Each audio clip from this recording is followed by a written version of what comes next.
Conscription has become a major talking point in Parliament over the past few months, sparking heated debates between both the Conservative and Labour parties.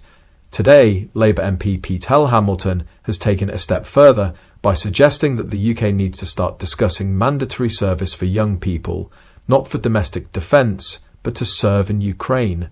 Let that sink in. A sitting British MP is openly floating the idea that British youth should be sent to fight in a foreign war. This is not just political posturing, this is a direct challenge to the very principles of voluntary military service that the UK has upheld for decades. Hamilton argues that young people are disengaged and that they must now be forced to step up because, according to her, Britain's borders are under threat. A bold claim considering the conflict she's referring to is thousands of miles away. She insists that discussions about conscription must begin in earnest, as the UK allegedly lacks the necessary manpower to meet its military obligations. But here's the real question: whose war is this? Is Britain truly at risk, or is this another attempt by politicians to drag the nation into conflicts that serve the interests of a few while sacrificing the lives of many? Conscription is not something I would have thought about until all of this has blown up. But I do think we need to start the serious discussions around conscription, because young people have not engaged, but they're going to have to, because our borders are being threatened and you cannot continue to bury your head in the sand. My parents and grandparents' generation fought for this country and enabled us to have 70 odd years where we have had relative peace and harmony.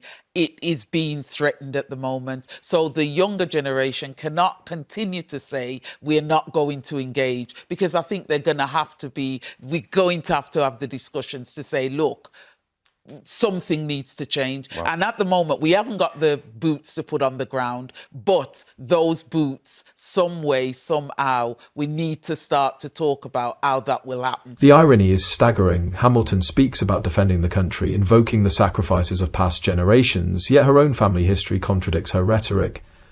Her parents emigrated from Jamaica in the 1960s as economic migrants, benefiting from the open opportunities Britain provided. Now she wants to compel British youth to fight in a war that has nothing to do with them. Has she asked her own children if they are willing to sign up? Or is this just another case of politicians making decisions for others while keeping their own families safe from the consequences? Let's be clear, conscription is not some casual policy shift. It is a fundamental change in the relationship between the state and its citizens. It strips individuals of choice and forces them into military service, often at great personal cost. If the UK government truly believes in this war effort, then let the politicians who advocate for it be the first to send their own children to the front lines. Until then, the people of Britain should be asking why they are being pushed towards yet another foreign conflict that does nothing to serve their interests.